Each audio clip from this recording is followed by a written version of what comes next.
And you asked me to talk about Thomas Sankara, perhaps the younger generation think that the Osagyefo is too remote in history. The man in whose honor we are assembled here today, Kennedy, only reads about the Osagyefo Kwame Nkrumah in history books. But Thomas Sankara lived when you are alive. He was here in Burkina Faso in 1983. He was a military man just as you are. He participated in a process that eliminated a neo-colonial regime.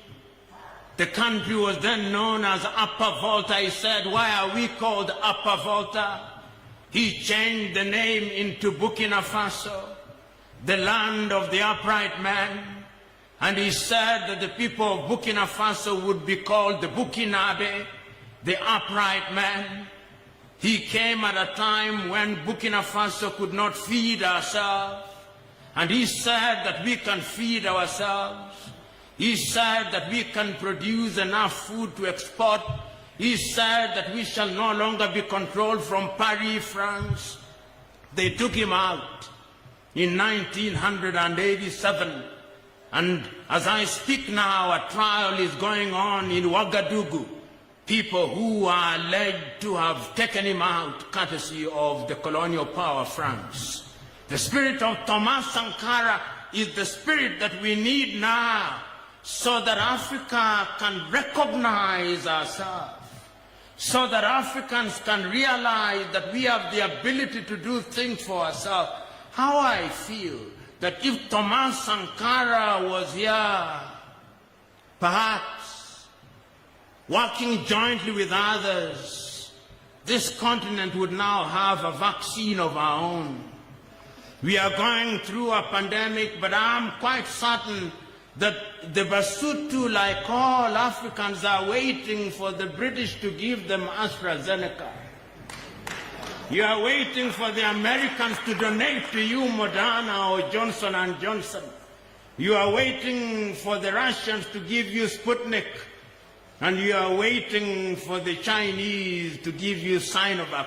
For how long will Africa be begging? And you tell me you are independent? Oh, Makame says that it is dependent independence. And when you are independent and you are dependent, I'll not answer the question, just tell me, are you independent? That is what Thomas Sankara was talking about. Then you asked me about Muammar al-Gaddafi. Like all great men, he made mistakes, and as Julius Kambarage Nyerere of Tanzania used to say, great men make great mistakes. Because when you dare to do great things, sometimes you make great mistakes, but there is a sense in which he also had beautiful ideas. I remember him saying, for how long shall Africa depend on the currency of others? You know, when you travel across Africa, and you have the things that you and me have in our pockets here in Lesotho, you have malot. When you cross the border, you meet the ram. When you cross the border and you go to Botswana, you meet the pula. When you go to Angola, you meet the kwanza. When you go to Malawi, you meet the kwacha. When you go to Zambia, you meet the kwacha. You go to Tanzania, you meet the shilling. You go to Kenya, you meet the shilling. You go to Rwanda, you meet the franc. You go to Burundi, you meet the franc. You go to Ethiopia, you meet a totally different currency. And you go to Mozambique, you meet the metical. And all of our currencies, the 33 of them, are useless pieces of paper. They are useless because, as evidence shows, 80% of all transactions undertaken in Africa are terminated in the dollar. Gaddafi was saying, no, the time has come that Africans must have their own currency, backed by African gold. That is what Africa must be thinking about when we talk about African unity. That is what we are thinking about, and that is what we are talking about. And you asked me to remember a man with whom I had a long conversation about Africa, John Joseph Pombe Magufuli. You know, when John Joseph Pombe Magufuli came into Tanzania, he came in for a short time, but he demonstrated to the world that it can be done with the resources of Tanzania. And I think the man who put it best was Lazarus McCarthy Chakwera, the president of Malawi, on the occasion of the oration that he gave for 8 minutes during the funeral of John Joseph Pombe Magufuli. I'll not repeat the oration, but he said in effect that the world did not know that there existed a John Joseph Pombe Magufuli who could demonstrate to the world that you can build a dam without borrowing a cent. That you could do things in your country by using the resources of your own country. That you could re-inject a people with an enthusiasm that gives them self-esteem they did not know until John Joseph Pombe Magufuli came. But he is with our Lord now. What we can do now, when we remember those 5 leaders and many more, because Africa has had other great leaders in the political arena, you can mention the man who was mentioned a little earlier here, from Mali, Modibo Keita.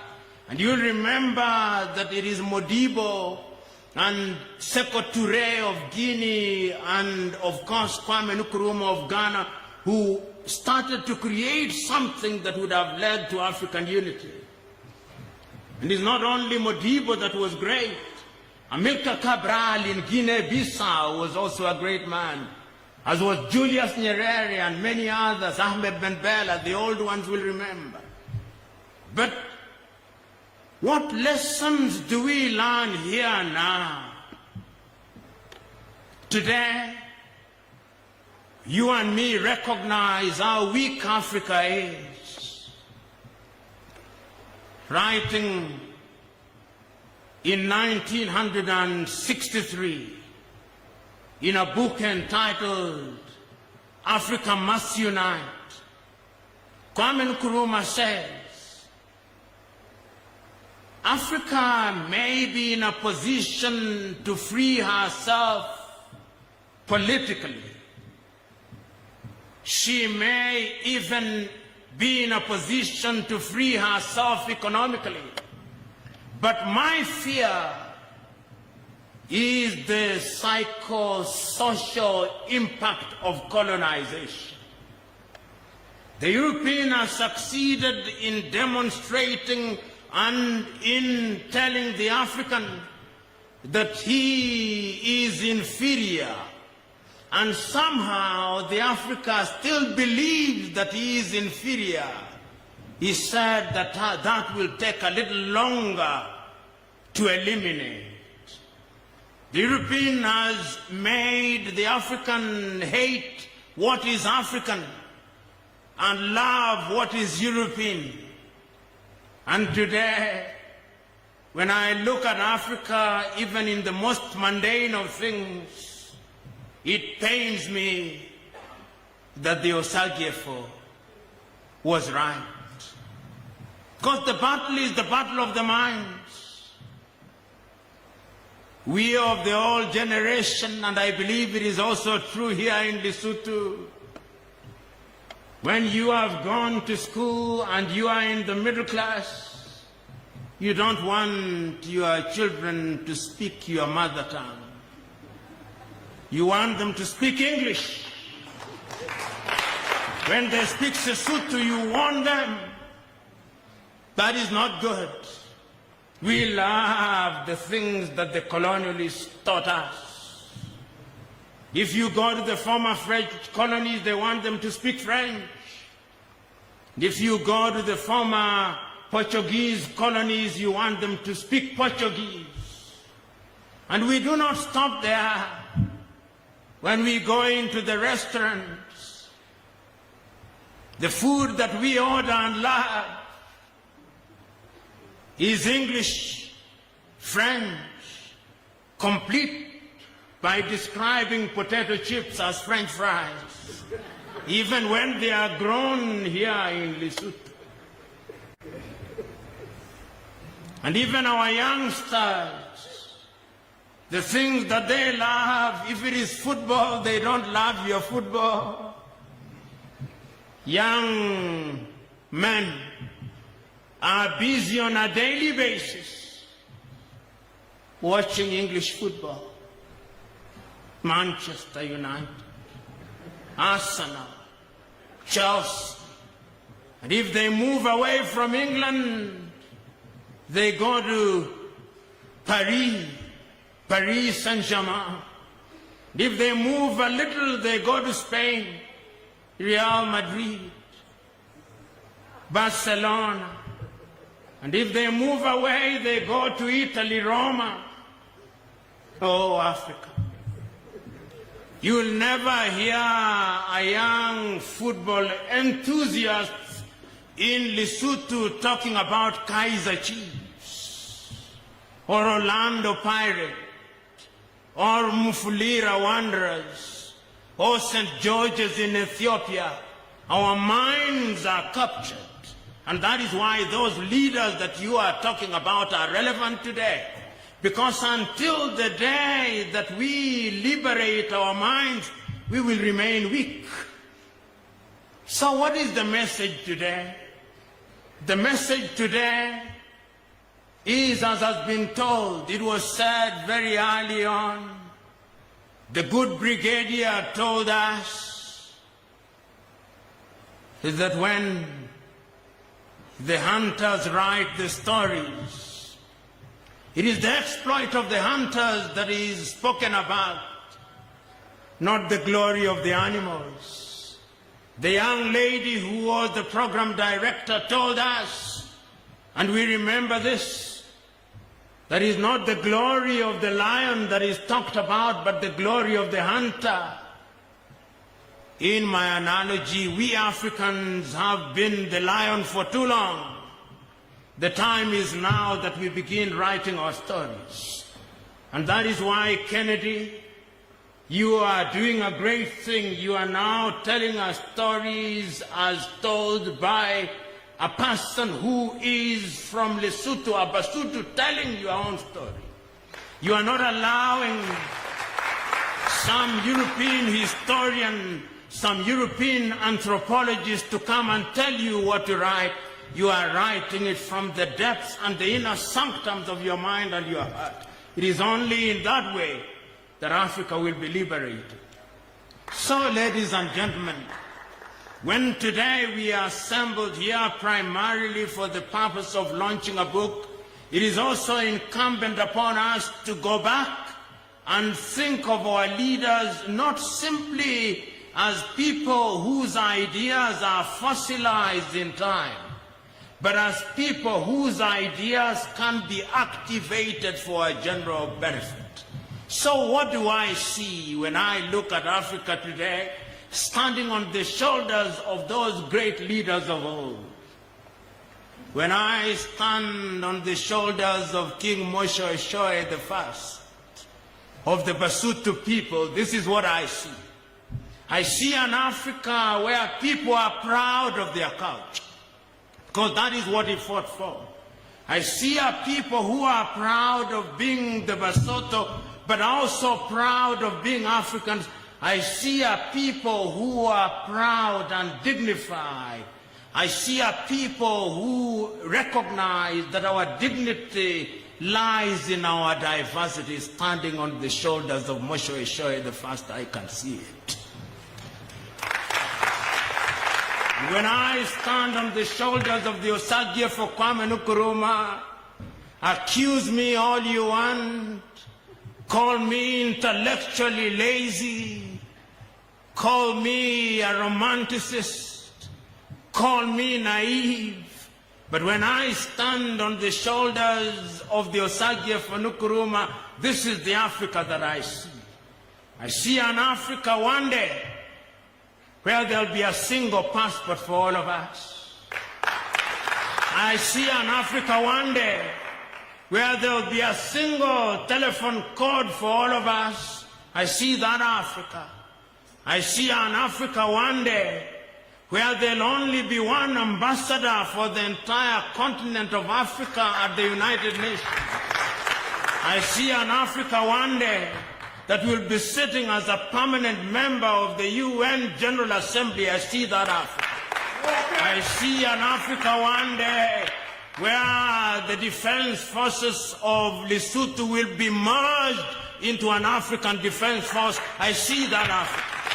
I see an Africa one day where the Maloti will be dead. I see an Africa where the Rand will be dead, the shilling will be dead, the Kwanza will be dead, the Kwacha will be dead, the Birr will be dead, all these useless currencies will be dead, and there'll only be one currency, the Afro, or whatever name we choose to give it. I see an Africa one day where we will not be walking around the world with bowls in our hands, begging for vaccines. I see an Africa where when we go into the classrooms, our children will not be taught the parts of a tree, but they'll be taught the value of a tree. And we shall make our own medicine. I see that Africa. That Africa I see when I stand on the shoulders of the Osagie for Kwame Nkrumah. I see an Africa as I stand on the shoulders of Thomas Sankara, an Africa where we will define ourselves, an Africa where we will reclaim the thing that had been taken out of us, so that like Thomas Sankara came and renamed Upper Volta into Burkina Faso, I see an Africa one day where Livingstone in Zambia will no longer be Livingstone. It shall have an African name. I see an Africa where there'll be no Blantyre. I see an Africa where there'll be no Victoria Falls. We shall call it Musio Tunya Falls. I see that Africa. I see an Africa where all these colonial names will disappear. I see an Africa where my children and children's children will no longer bear the name of Patrick, which I have no relation to, but will have an Africa name. I see that Africa. And when I stand on the shoulders of Muammar al-Gaddafi, I see an Africa where we will have unity in diversity, where the color of our skin will not be the determinant factor, but our fidelity to the continent of Africa. I see that Africa. And when I stand on the shoulders of John Joseph Pombe Magufuli, I see an Africa that will utilize our own resources, so that when she is dealing with the Chinese, when she's dealing with the Europeans and the Americans and the Indians, she will be dealing with them on the basis of equality. An Africa that will sit at the dinner table of civilization, not under the table where she is eating crumbs. I look at that Africa and I see it when I stand on the shoulders of John Joseph Pombe Magufuli. And I could stand on many other shoulders. I could stand on the shoulder of Patrice Emery Lumumba and say that I'll see an Africa where history is written by us in the same manner that Kennedy Selassie has now written here today, and we are celebrating. I can also stand on the shoulders of Mwalimu Kambarage Nyerere and on the shoulders of Samora Moises Machel and say with Samora, a luta continua, victoria esse. Ladies and gentlemen, when I stand on the shoulders of these great men, I see great things. And as my good sister, Madam Bosio said, I have no nightmare, I have big dreams. And I will not allow nightmares to stand in my sight. I only know that those dreams will become realities. But the last time I checked, when you dream, you must wake up otherwise you cannot fulfill those dreams.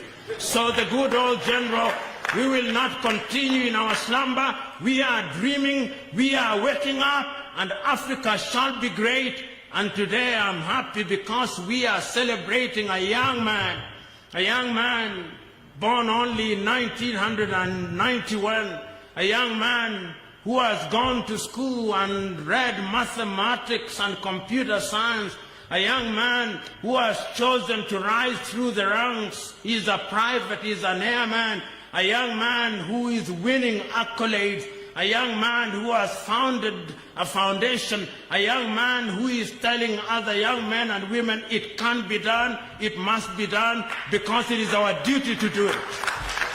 So, ladies and gentlemen, it is a joyous occasion here today as we celebrate Africa and as we imagine an Africa that will come, and it shall come.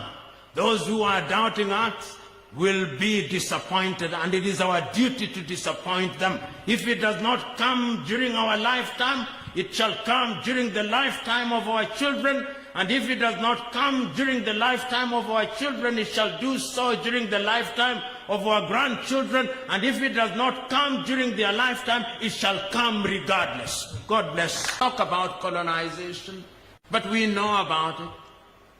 If it were an occasion to talk about neo-colonization, I would talk about it because it's alive and well, even as I speak. Many African countries now pride themselves of being independent, but I dare question our independence. Of course, we now govern ourselves politically. Of course, we now have national anthems. Of course, we now have our defense forces. Of course, we now have things that define who we are. And there is something good about that. And it also helps to remind us of the leaders who sacrificed that we may be where we are, although that is only but the beginning. You, the people of Lesotho, remember one of your greatest men, King Moshe Eshoe, and you will remember of him that when the white man came here, he was able to resist gallantly. And this mountain republic in many ways preserved our culture because he was a brave man who led brave people. And that is why you proudly say the mountain kingdom of Lesotho. That is why the people of Lesotho still retain their culture. That is why even when you wear your now much more improved blankets, you do so with pride and dignity. That is why when you speak your language, you speak it with dignity. And that is why you are proud people, because in your midst there lived a man, there lived a king who was proud not only about the culture of his people, but about the culture of the continent of Africa. And that is why this afternoon you've said, as I talk about the leadership of Africa, I should remember him, and remember him I do. You've also said that I should remember the Osagie for Kwame Nkrumah. But who can forget the Osagie for Kwame Nkrumah? And it's always instructive that when Nkrumah entered the political scene in Africa, it was different. When for the first time the world started recognizing him as a great African icon in 1945 in Manchester, in the United Kingdom, during the 7th meeting of Pan-Africanism. He was invited by those who were then fighting to regain their independence in what was then known as the Gold Coast. And no sooner had he arrived in the Gold Coast that we now refer to as Ghana, there was a difference. It was as if the Ghanaian freedom movement had received an injection of intellectual steroids. It was never the same again. And I dare say that Africa has never been the same again since that Ghanaian colossus bestrode the continent. He led Ghana, or Gold Coast, to regain independence as Ghana on the 6th day of March, 1957.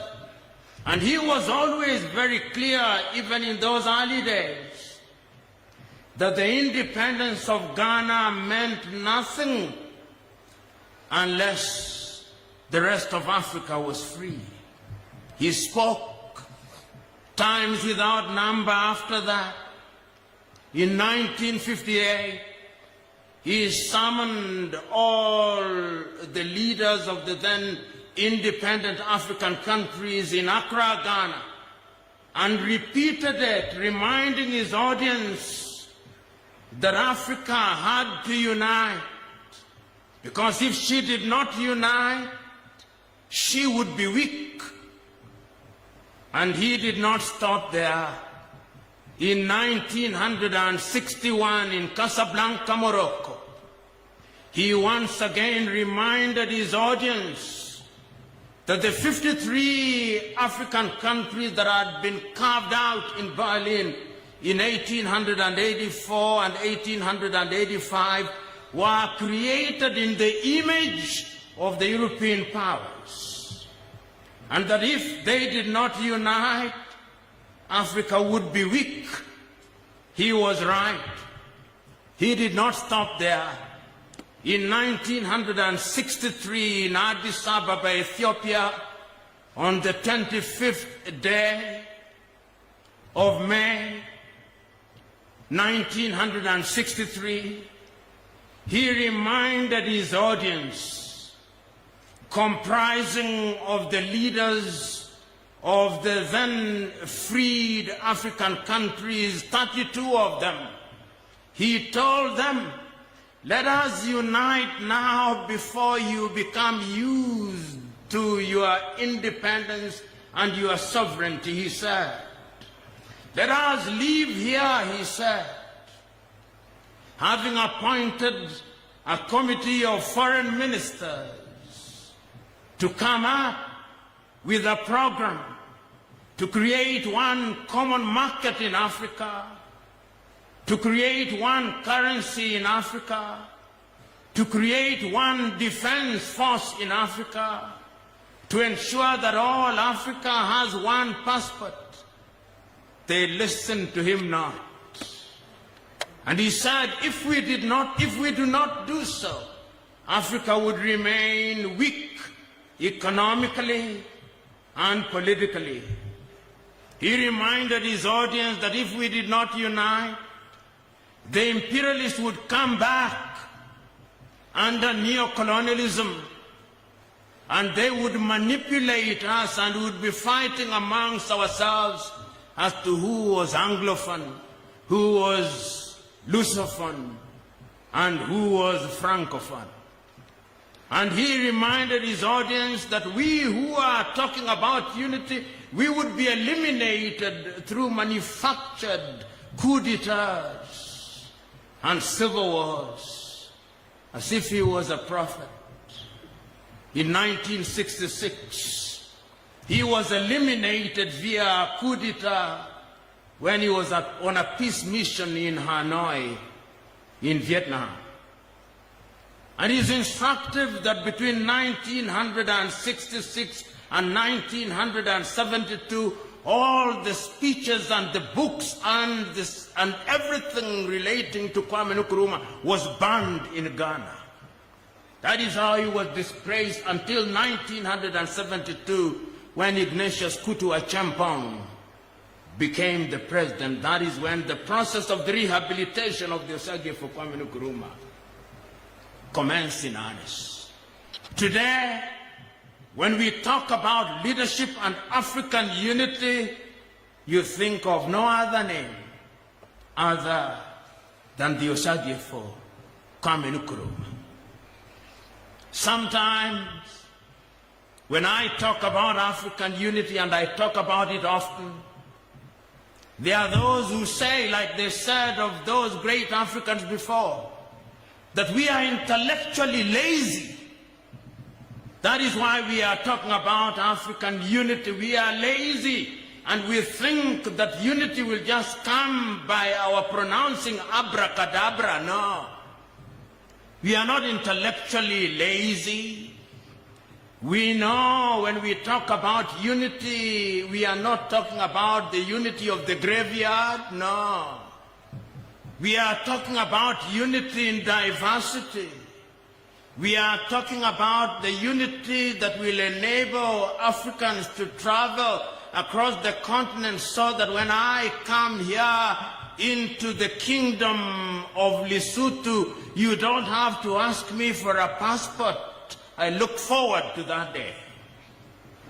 I look forward to the day when I come here, I do not have to grapple with a different telephone code. There are 53 telephone codes in Africa. Lesotho is 266. Saddens me. If only we could have one like the United States of America, it would be much better. When I come here, having flown, if I were to fly directly from Nairobi, Kenya to Maseru, I would not need another COVID test, because in the United States of America, you fly from Boston, Massachusetts to San Francisco in California, 6 hours. You don't need another COVID test. But when I do so in Africa, I need another COVID test. The poorest continent in the world, spending money where it ought not to be spent. We are not intellectually lazy. Some say that we are romantics, that we romanticize the Union of Africa. How can we romanticize such an important thing? Kingdom of Lesotho is a great kingdom, but its population at best is only 2 million. If you are in the business of manufacturing 2 million, a market of 2 million is not sufficient. But when we unite and we remove the tariff and non-tariff barriers standing in our way, Lesotho will produce beef, and there'll be a market of 1.4 billion. Lesotho could be the Switzerland of Africa. Or is it that Switzerland will become the Lesotho of Europe? Perhaps that is the better way to put it. So today, when we talk about leadership and you ask me to talk about those leaders, that is the message that they were sending